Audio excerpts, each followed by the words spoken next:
Sandra, whenever you're ready. Oh, all right. Good morning and welcome to the New York Metropolitan Transportation Council's Program Finance and Administration Committee, or PFAC meeting. I am Sandra Jobson, Regional Planning and Program Manager and Chair for this meeting. This meeting is being recorded and the recording will be posted on the NYMTC website within the next 2 weeks. Today's meeting is available by webinar and in person at the NYMTC office located at 25 Beaver Street in Lower Manhattan. For the meeting audience who are on the webinar, your lines will remain muted throughout the meeting. The chat pod is being monitored by NYMTC staff. During the public participation section of the agenda, registered speakers will be called on in the order of their registration. Registered speakers who are participating by webinar will be called on and their lines unmuted for their remarks. At this time, I will begin with the roll call. When I say your agency, I ask that each representative to state your name and the NYMTC principal you are representing. First, the voting members. New York State Department of Transportation, I am Sandra Jobson, representing the New York State DOT Commissioner Maria Teresa Dominguez. New York City Department of Transportation. This is Paul Ochoa, Executive Deputy Commissioner, New York City DOT. I'm representing Commissioner Idanis Rodriguez. Thank you. New York City Department of City Planning. Good morning, Jack Schmidt, representing Chair of the Planning Commission and Director of the Department, Daniel Gorodnik. Thank you. Metropolitan Transportation Authority. Good morning, this is Tiana Grimes, representing the Chairman, Jana Lieber. Thank you. Nassau County. Good morning, this is Joe Cuomo, representing Nassau County Executive Bruce Blakeman. Thank you. Rockland County. Pat Gurdon, representing Rockland County Executive Ed Day. Thank you. Putnam County. Good morning. Sean Bennett, representing Putnam County Executive Kevin Byrne. Thank you. And Westchester County. Good morning. Craig Lader, representing Westchester County Executive George Latimer. Thank you. And I just want to make sure that, did I say Suffolk County? Suffolk County, Chris Chatterton, representing County Executive Ed Romaine. Thank you. And now for the advisory members, Port Authority on New York and New Jersey. Good morning. I'm Jay Sheffield. I'm representing Port Authority of New York and New Jersey Executive Director Rick Cotton. Thank you. New Jersey Transit.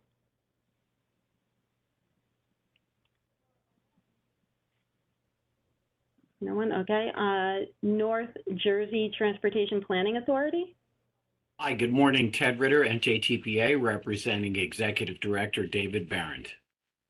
Thank you. And New York State Department of Environmental Conservation. Okay. And Federal Transit Administration. Good morning. Dan Moser, representing FTA Region 2 Administrator Mike Collada. Thank you. And Federal Highway Administration? Not here today. Okay. And the United States Environmental Protection Agency? Good morning, everyone. This is Lily Black from the US EPA, representing Regional Administrator Lisa Garcia. All right, thank you. By my count, under our operating procedures, we have a quorum for today's meeting. We will now hear from NYMTC's Executive Director and a good friend of mine, Adam Levine, who will give his report. Thank you, Sandra. The following are some of the noteworthy events that have taken place since our last meeting in September. As always, it has been a very busy autumn here at NYMTC, and here are several highlights of the extraordinary work we have underway. On October 28th, NYMTC staff had the honor of meeting with the Tribal Council of the Shinnecock Indian Nation. Chairwoman Lisa Gorey, Transportation Coordinator Lauren Randall, and other trustees met with us to discuss their transportation needs, concerns, and opportunities. We were also treated to a tour of the reservation to see some of those needs firsthand. We look forward to our continued partnership with the nation as we work together to help make the nation eligible for additional federal transportation funding. NYMTC has selected 6 graduate-level students from universities across New York and New Jersey to participate in one-year academic fellowships in transportation planning as part of our September 11th Memorial Program for Regional Transportation Planning. NYMTC established the program to honor the memory of Ignatius Adanga, Charles Lesperance, and Siwang Shum, the 3 employees we lost during the World Trade Center attacks in 2001. This program has been called a game changer by previous graduates, and we are pleased and proud to announce this year's recipients. Afia Ibnat Suba, PhD candidate in Civil and Environmental Engineering at RPI. Bennett Jonathan, Master of Science candidate in Civil Engineering at Columbia University. Elliot Wareham, Master of Urban Planning candidate at NYU. Yunjin Shin, Master of Science in Civil Engineering and Master of Architecture candidate at Columbia University. Paula Yagi, PhD candidate in Civil and Environmental Engineering at Rutgers University, and Vivek D'Souza, Master of City and Regional Planning candidate at Rutgers University. We look forward to hearing about the work all of the fellowship recipients are doing at an upcoming session next September. On the survey community of practice front, we had another successful meeting with the group held on September 23rd with around 30 members in attendance. The meeting featured a very informative presentation from the Port Authority of New York and New Jersey on their PATH survey. The Community of Practice Guidelines, developed in partnership with SUNY Avail, continue to evolve by incorporating additional information useful to survey practitioners. The next meeting of the full Community of Practice group is planned for January of 2025. Regarding the New York Best Practice Model, enhancements to the 2019 base year model have been completed with a focus on improving the model's validation. These enhancements include improvements to the model's bus and highway speed methodologies and the speed capacity lookup table process. The enhanced 2019 base year model is expected to be delivered next month for use. Work on updating the NYBPM truck model component is ongoing. We are continuing preparations for the next conformity determination for calendar year 2025 in coordination with the upcoming plan and TIP. Transportation conformity is required by the Clean Air Act to ensure that federal funding and approval are given to highway and transit projects that are consistent with or conform to air quality goals. Our refresher training on conformity and our project data collection software, PIMS, will be offered the first week of December. We have completed a draft set of socioeconomic and demographic forecasts at the Transportation Analysis Zone, or TAZ, level. These forecasts provide necessary data inputs to the NYBPM and are vital in the development of regional transportation plans, transportation conformity analysis, and decision-making on the use of federal transportation funds. The forecast working group will review these TAZ level allocations and provide comments and input over the next several weeks. NYMTC hosted several very successful events recently. On September 18th, we held a Clean School Bus Workshop in partnership with Empire Clean Cities and the Greater Long Island Clean Cities Coalition. The workshop was aimed at assisting local officials as they take steps to expand their clean school bus fleets. Speakers included representatives from the US EPA, the New York State Energy Research and Development Authority, also known as NYSERDA, Suffolk Transportation Services, and the Johnson City Central School District in the Binghamton area. This session was very informative, and the full video is available on our YouTube channel. On September 26th, our latest Brown Bag Lunch webinar featured a presentation on City of Yes, the New York City Department of City Planning's zoning modernization plan. The webinar explored how the plan aims to expand and diversify the city's housing supply, remove outdated limitations on businesses, support thriving commercial centers and retail streets, and promote efforts that will reduce greenhouse gas emissions in the city by 2050. Our next Brown Bag webinar will be next Thursday, November 21st, when we'll hear from Patricia Bourne from the City of Long Beach, who will give a presentation entitled Climate Change and Resiliency, Long Beach as a Regional Example. As with all of our Brown Bag webinars, it will be eligible for certification maintenance credits with the American Planning Association, so we look forward to seeing you there. On October 16th, a training session on Foundational Vehicle to Everything, or V2X, was held here at NYMTC's offices. This training, provided by US DOT in partnership with the Intelligent Transportation Society of New York, brought together 80 industry experts in the field of ITS to learn more about the near future of V2X and the tremendous possibilities for safety improvements it can offer. And on October 30th, non-governmental organizations serving communities of concern were invited to learn how to find and use transportation funding to improve street safety in their communities during the most recent of NYMTC's Thriving Communities Network meetings. Guest speakers from AARP Long Island and the City of White Plains explored safe streets and walkability, two of the most popular topics identified by network members. The discussion was spirited, and plans were made for follow-up walkability tours of local communities. As I close my report, I want to thank the staff here at NYMTC, as well as our members, for all of your hard work. Your dedication and service to the people of New York City, Long Island, and the lower Hudson Valley is, as always, very much appreciated. And with that, I'll pass the virtual microphone back over to my good friend, Sandra Jobson. Sandra? Thank you, Adam. We will now listen to a presentation titled Suffolk County Reimagine Transit and Moving Forward, given by Darnell Tyson, Suffolk County Department of Public Works Deputy Commissioner.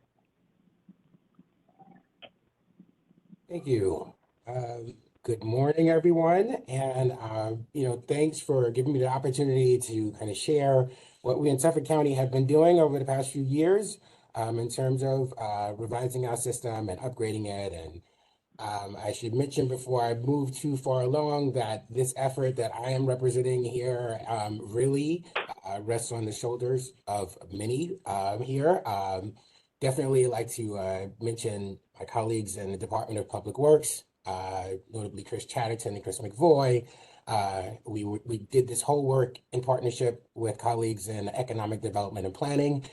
So Jonathan Keys and Christy Antonio, and we had a consultant that we worked with, Jarrett Walker Associates. And, so again, just to say, as I'm speaking to this effort, it definitely represents a lot of work, countless hours that were put in by many other folks. So I definitely thank them for helping me get to the point that we're at today.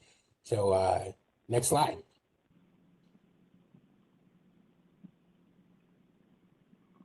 So today I'll be talking about the Reimagine Transit effort, which was, again, a reimagining of transportation, surface transportation here in Suffolk County. I intend to talk about that and sort of some of the elements that led, that guided us through the project. And I also want to finish up with some information on microtransit, which was one of the zones or one of the modes that we employed as a part of this system redesign. And I'll just share some details on how that's worked for us over this past year.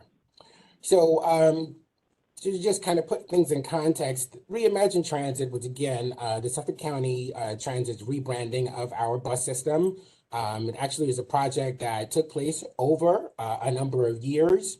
It actually built off of work that had been conducted in the past, including a report called the Suffolk County Mobility Study, which was a sort of comprehensive look at the transportation network here in Suffolk. And it introduced concepts of perhaps employing different modes or different types of surface transit in different areas of the county. What you'll find out about the county as I go on is that we're large, 900 square miles, and just a lot of different demographics in terms of density. And so the Suffolk County Mobility Study was kind of one of the first documents that actually kind of took a look at that whole picture and kind of started the idea or the concept that different modes or different types of bus transit would suit the different densities that we have. It was also a part of a larger transportation economic development plan called Connect Long Island, which kind of guided a lot of the developments, a lot of the transportation initiatives that took place, that had taken place over the past, let's say, decade or so. So Reimagine Transit itself, though, started in 2020. So in the fall of 2020, we began DPW, EDP, and Jarrett Walker and Associates kind of started by taking a fresh look at the system as it was. We kind of were able to lay out the existing bus routes that were there. And for the first time, kind of thought about what we would do if we had to just sort of restart the system. Go into kind of what the demographics or what the specifics were of the old system, but it basically just kind of historically, organically grown and hadn't changed. And so when the study started in 2020, it was kind of like that first glance at taking a look at that and thinking about some of the changing needs of the county. into 2021, we worked with Jared Walker. We held a couple of charrettes to kind of, again, think globally about how to reconfigure the system. And out of that came what was called the Choices and Concepts report. It basically outlined some of the goals and objectives for the county, and then just how those would translate into the various judgments or judgment calls or value judgments that needed to be made to consider changing the system. In 2021, we also engaged with a panel that we called the Reimagined Transit Advisors. That was a consortium of, again, the different planners, us at DPW. We also brought in key stakeholders, including legislators, advocates from the community, and I believe bus operators. And that was a group that we would meet with regularly to kind of share the progress of the study to get, to get feedback and kind of engage on how to move the study forward. In 2021, we also went out to the community and sort of gave them the same question that we had to deal with, and that is, given what we'll talk about in a bit, a coverage system versus a ridership system, what would they like to see in around the county? So we interacted with in person and by surveys. We interacted with the community in 2021 and through the spring into the summer. And we held the first of a number of community meetings where those were done virtually and in person as well, to again, bring the community in on this process. So given those studies and given that input, we got a lot of feedback on needs and concerns of the system. And with that, we worked with the consultant to come up with what was called the draft new network, basically the first brush of the new system. That was developed in 2022. We then re-engaged with our transit advisors and shared that with them and gathered their comments. We also, again, sort of re-engaged with the community by showing them the new system. And we also met with the bus operators that operate service for us to share the new system, the proposed network, and to get feedback from them on any major concerns. So based on that feedback that we got in 2022, we went back and made a few more tweaks and changes to the network and unveiled what we call the final new network in 2023. And that new system started up just about a year ago on October 29th of 2023. Next slide. So this figure here gives you a snapshot of the old system prior to 2023. What you can see is that, again, this is a large county. Again, we cover about 900 square miles of landmass. So again, a lot of ground to cover. The old system had approximately 41 routes operating. And what you can see here also is that most of the routes were color-coded in blue, meaning that the services operated only every 60 minutes. And so one of the questions that we asked and we thought about, again, was, would it be, more beneficial to have, again, this kind of service that had a lot of routes out there, but that didn't operate very frequently? Like, did that actually meet the needs, the changing needs of our citizens? We also have 3 bus operators that operate the system for us, kind of on a zonal basis. Kind of have one operator that operates on the west end, one operator that serves kind of the midsection, and then another operator that serves the easternmost section of the county. Our average weekday ridership at the time was about 9,000 customers per day, trailing off to about 6,000 on Saturdays and 3,000 on Sundays.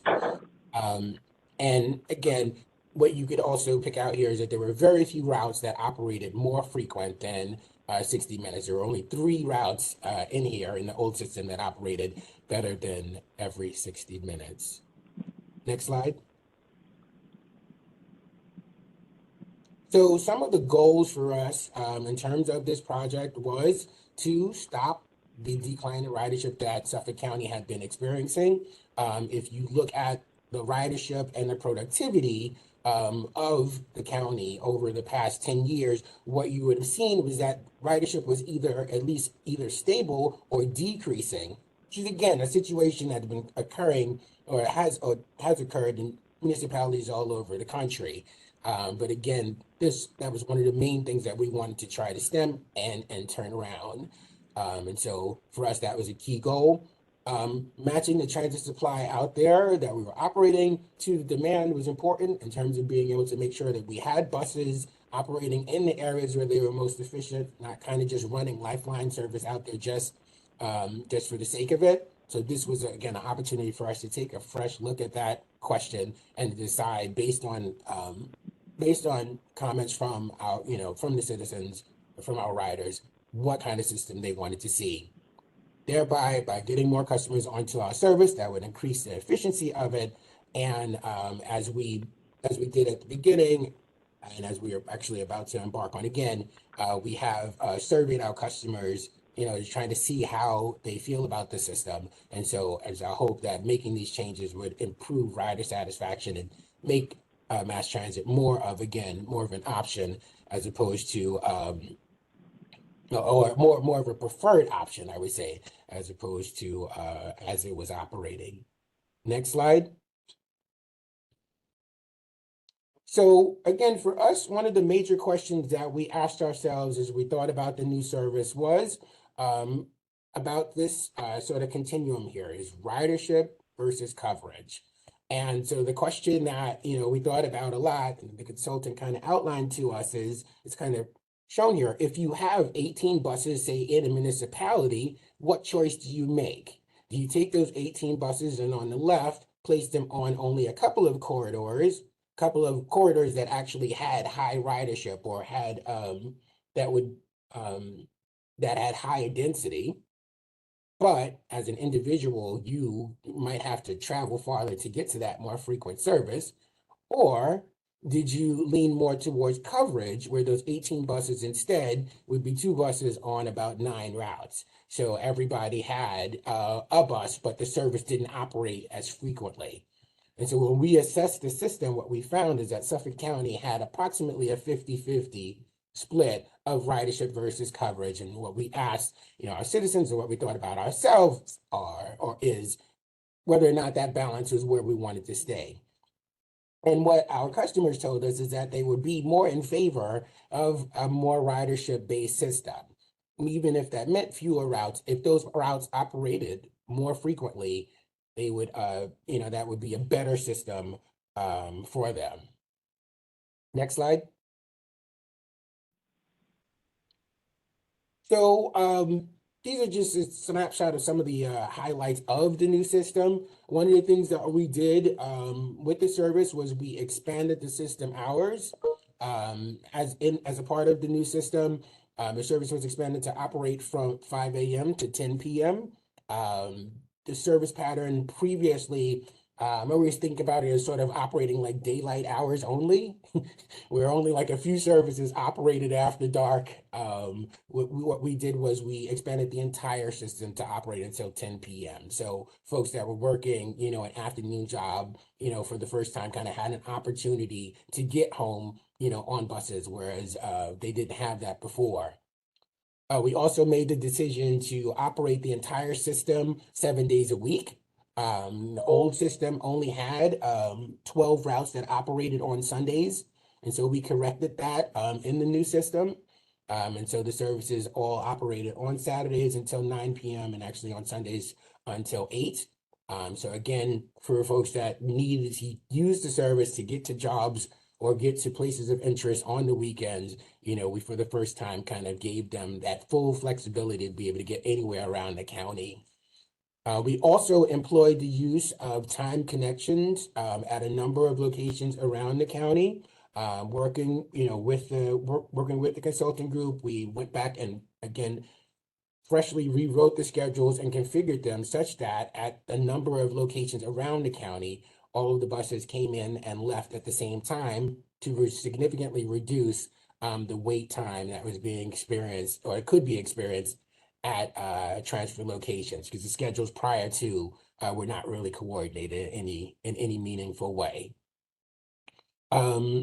In addition, we looked to right-size the service, meaning that in certain areas, we did move away from the fixed route model. One of the concepts that our consultant showed is in areas that had less density than lower density, using measures such as microtransit as opposed to fixed routes was a concept.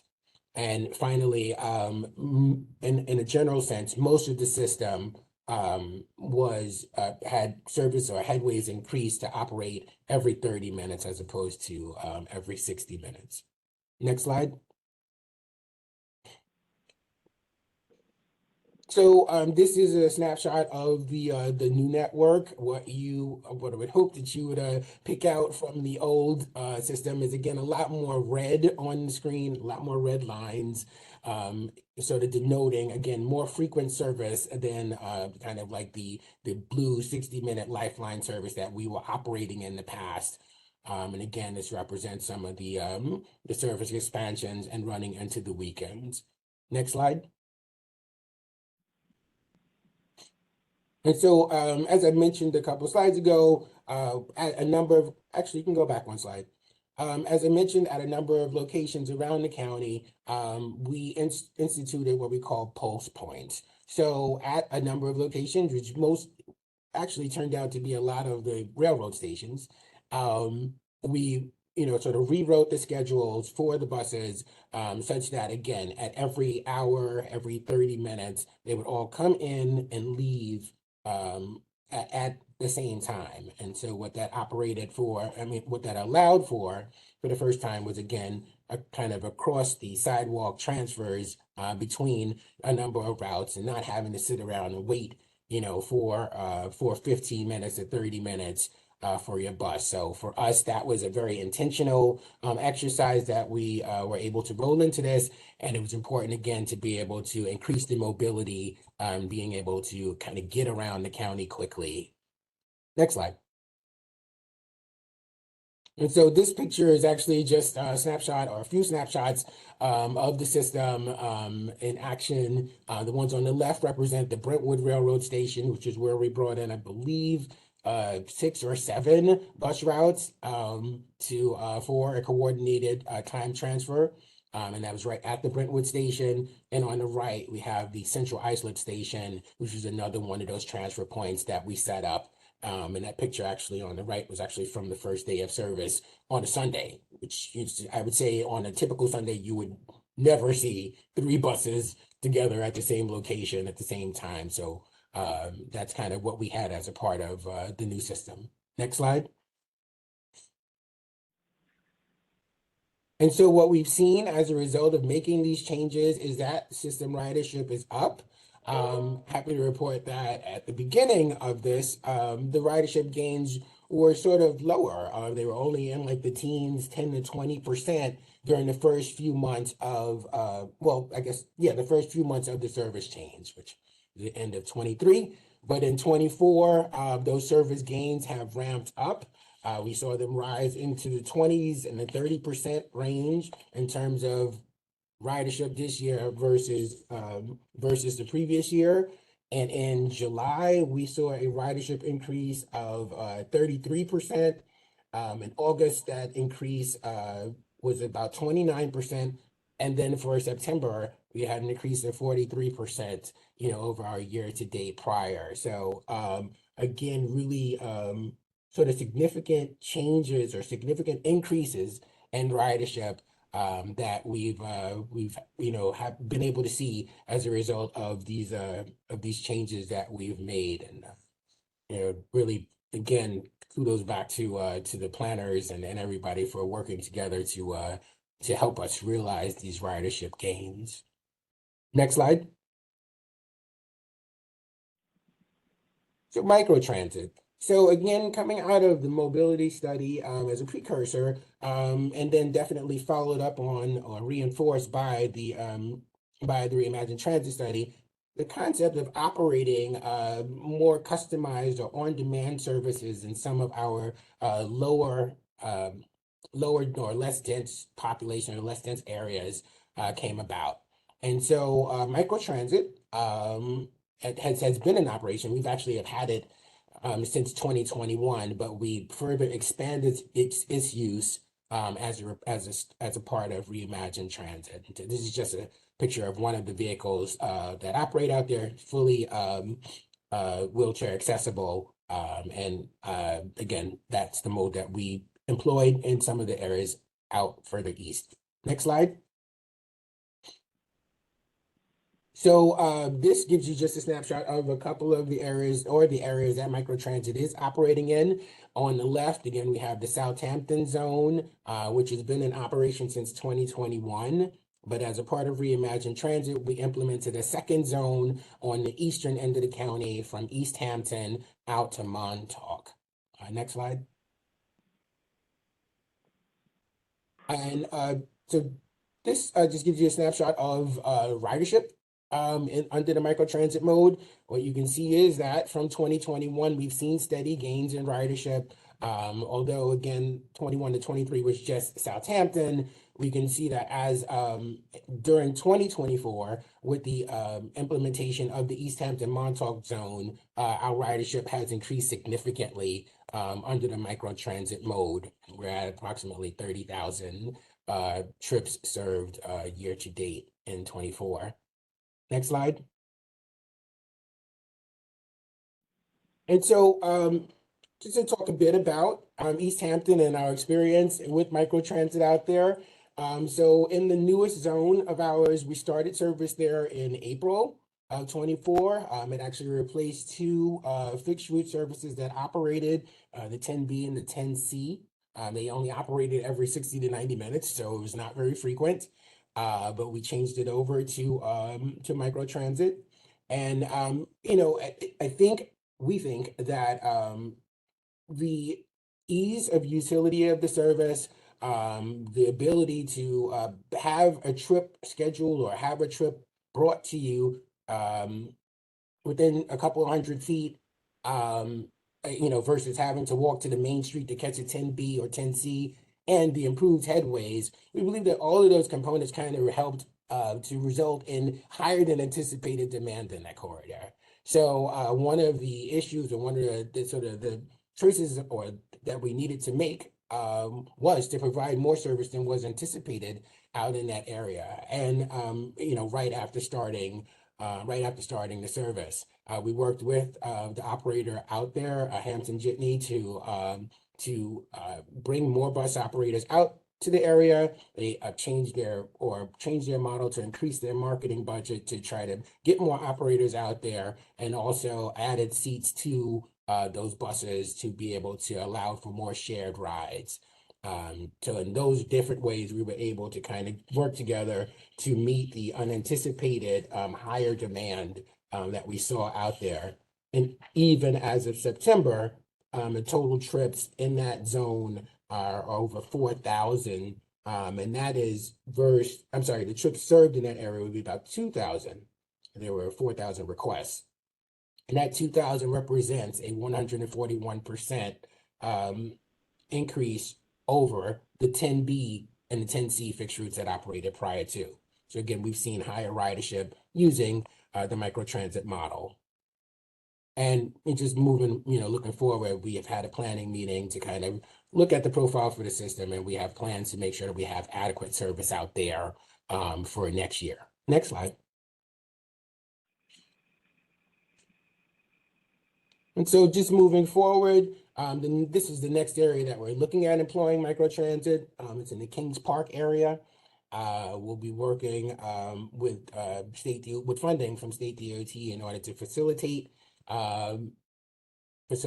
you know, setting up this microtransit zone. We presently operate a shuttle service in the Smithtown area, but we're looking to convert that to microtransit. So that'll be the next zone that we'll be looking at in 2025. Next slide.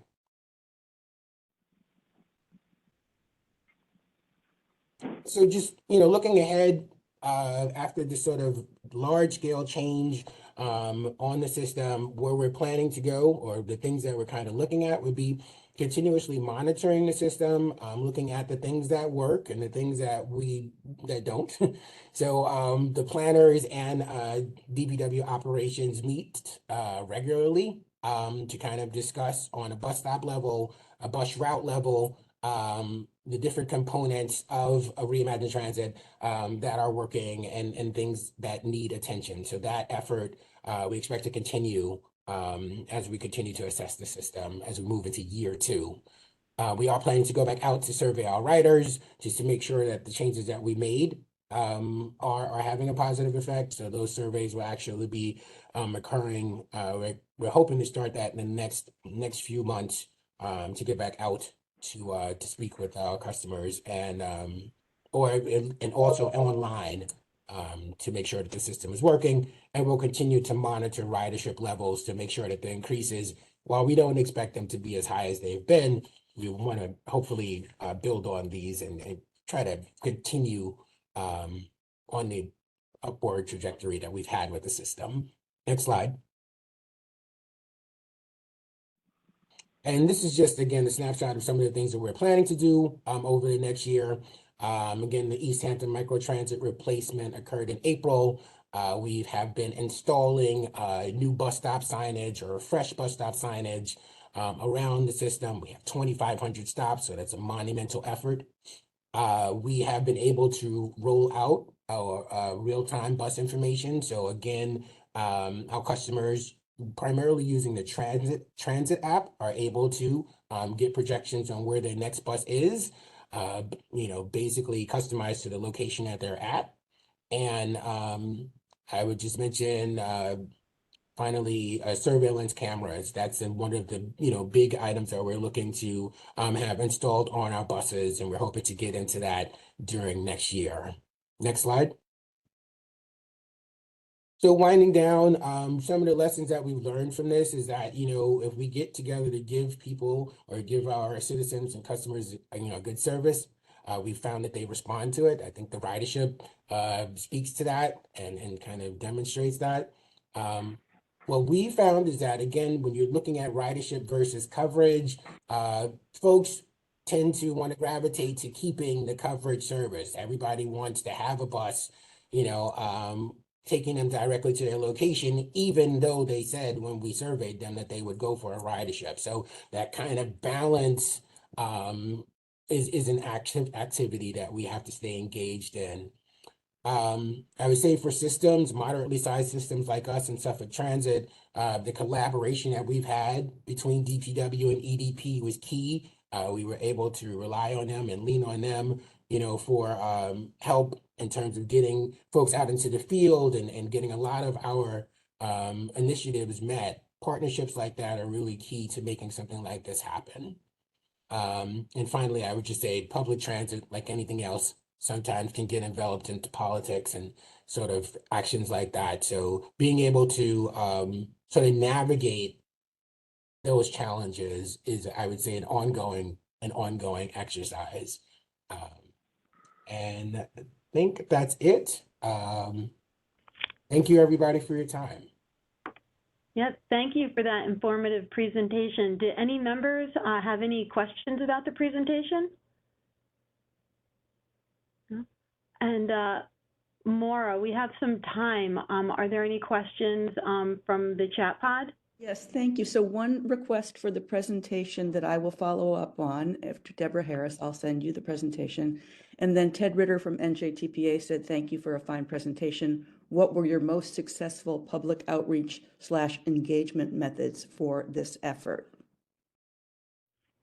So I think that having a, like a variety was important. I mean, I think back to when we had to go out in 21, like during COVID, being able to have options for folks to be able to fill out palm cards, to hand in information was one thing. Going out to the hubs in person, and speaking with folks, even at that time, helped. And this new survey that we have coming out is going to be online based. So we'll be able to gather information. Folks will be able to log into a link. We'll have those links on the buses. and in various areas so that they can just, at their leisure, respond to us and speak with us. So I think the flexibility and employing numerous methods to be able to engage our customers is key. And then Jerry has his hand up, and that's the only other thing for the chat. Thanks, Maura. I just wanted to say from NYMTC staff's perspective, first of all, this is outstanding work. I mean, the way you've been able to analyze your system and translate that into a complete revamp is very, very impressive. But I think it's important to note that this is also part of the regional planning process, that federal funding from the NYMTC side was used to support many of these planning efforts, and that there are similar efforts happening, not the same, but similar in Nassau County and Westchester County. So coming out of the pandemic, NYMTC's members who are responsible for transit systems were re-looking at their services. That would also include the MTA. And it's really great to see this level of planning work and implementation being done in that overall regional process. Yes, thank you. Thank you again, Darnell. We will move on to the next item in the agenda. We will now begin the public participation segment of this meeting. We will hear from registered speakers with prepared remarks. Each speaker will have up to 3 minutes to give their remarks. We will hear from these participants in the order they have registered. We ask that all speakers limit their comments to relevant transportation and planning related items. Andrea, are there any registered speakers for today's meeting? No, there doesn't seem to be anybody who has joined who did register, so no. Okay, thank you. So we will now begin with the action items on the agenda. All material related to these action items have been posted on the NYMTC website at www.nymtc.org. The first action is to accept the September 19th, 2024 meeting synopsis.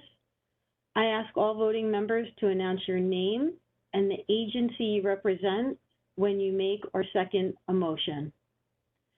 May I have a motion to accept the September 19th, 2024 meeting synopsis?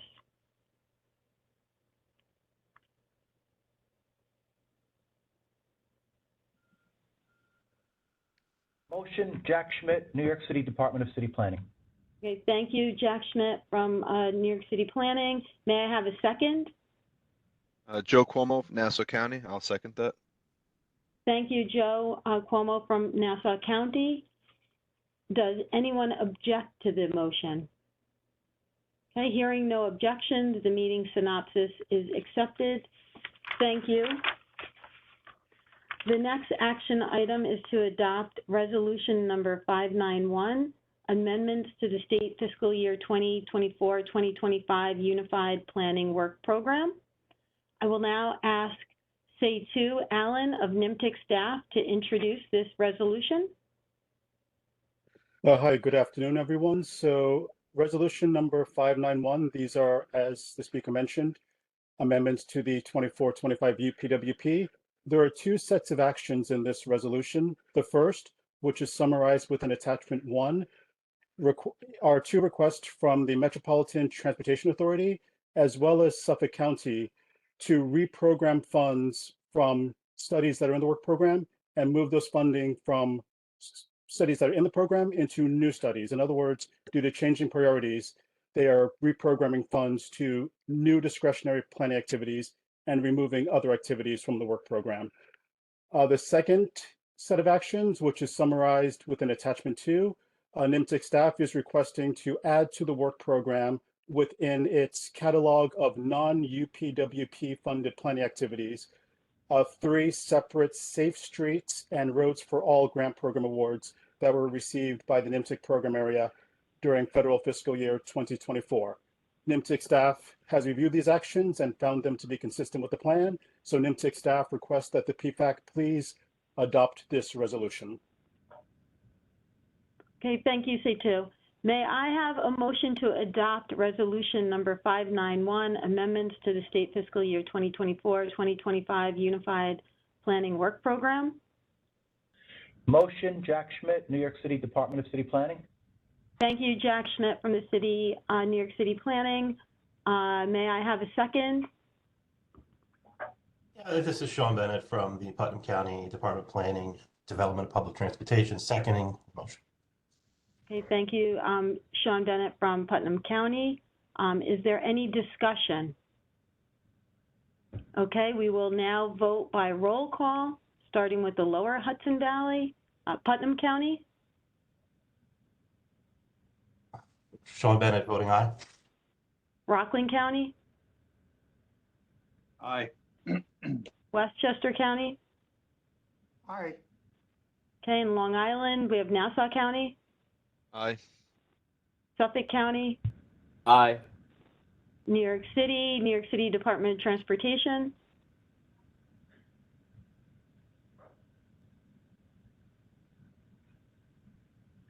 New York Aye. City Department, yeah, thank you. And New York City Department of City Planning. Aye. And finally, Metropolitan Transportation Authority. Aye. And the New York State Department of Transportation votes aye. Thank you to all. The motion passes. Okay, the last action item of this meeting is to adopt resolution number 592, recognition of service for Jack Schmidt, New York City Department of City Planning, Director of the Transportation Engineering and Program Administration Division. I will ask Jerry Bogaz of NYMTC staff to introduce this resolution. Thank you, Sandra. It's a real honor to introduce this reso, recognizing Jack's long service and contributions to NYMTC. Jack has represented the Department of City Planning in countless meetings of working groups, study steering committees, subcommittees, and this important committee, PFAC, as well as at the full council. Jack's contributions to NYMTC over nearly 40 years are notable. He's provided wisdom, expertise, and common sense to our regional collaboration, and his contributions have greatly improved the regional planning process. It will be very strange, frankly, to not see him at the table, either virtually or in person, and to benefit from his counsel going forward. On a personal level, Jack, I appreciate everything you brought to this process and to our interactions over these many years. Although it will be sad to see you leave, it is great to see you move on to your next phase. And I know the members will join me in wishing Jack well in that next part of his life. So with that, I'll introduce the reso and thank Jack for his tremendous contributions. Thank you, Jerry. And does anyone wish to say a few words? Okay, I'll add on behalf of all the members. Hold on. I just want to say, Jack, I'm gonna miss you a lot. I guess we started around the same time, so as Jerry said, you not being here is gonna, be very obvious, and it's gonna be very missed. So congratulations on your retirement, and all the best to you and your family. Thank you, Andrea. To both you and Jerry, it's going to be weird from my side as well, not being at these meetings. So, you will be missed as well. I just like to say, none of us walks alone, and I have been very, very fortunate over the years to get the opportunity to work with some wonderful members at the member agencies, both past and present, wonderful, talented, smart central staff people, and many of them have been very generous with their time and talents, and that has gotten me to where I am today. So I just want to thank all of the people that I've encountered along the way that have kind of pushed me in one direction or another, because here I am, and it's a good place to be. So thank you to all, and thank you for the kind words today, and thank you for this resolution. It is very much appreciated, and know that you will all be missed. Thank you. And Jack, I'd like to add on behalf of all the members, we appreciate your service and wish you the best on your retirement. Congratulations. Now may I have a motion to Sandra, adopt? I just want to. I'm sorry. I just want to interject. If anybody else would like to say anything before you go to the vote. Actually, I was going to jump in and thank Jack for his generosity since I became executive director here at NYMTC. He's been, a great partner to work with.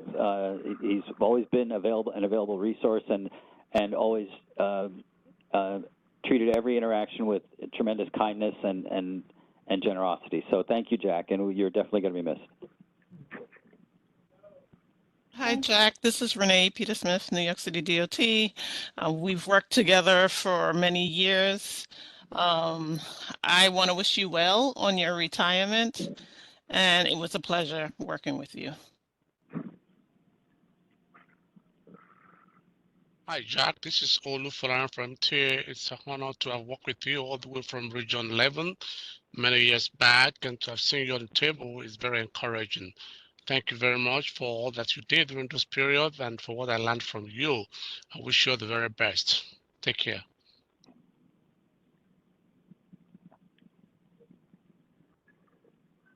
Okay. Anyone else? No? Now may I have a motion to adopt this resolution? Motion, Pat Gurdon. Thank you, Pat Gurdon from Rockland County. May I have a second? Second, Chris Chatterton, Suffolk County. All right, thank you, Chris Chatterton from Suffolk County. Is there any discussion? Does anyone object to the motion? Hearing none, this resolution has passed, and thank you all. And thank you, Jack. And would you like to say anything else, Jack? Thank you for all the kind words, and it really has been a pleasure working with all of you over the years. I will miss it. Again, congratulations. Alrighty, so the next PFAC meeting is scheduled for Thursday, February 13th, 2025. Details of this meeting will be made available 2 weeks prior to the meeting date. And to conclude today's meeting, may I have a motion to adjourn the meeting? Motion, Craig Lader, Westchester County. All right, thank you, Craig from Westchester County. May I have a second? Second, and for the last time, I guess, Jack Schmidt, New York City Department of City Planning. Thank you, Jack from New York City Planning. And does anyone object to the motion? Hearing none, this meeting is adjourned, and thank you, everyone. Thank you, Jack. Thank you, Sandra. Yeah, thank you all. Thanks, everyone. Have a great day, everyone.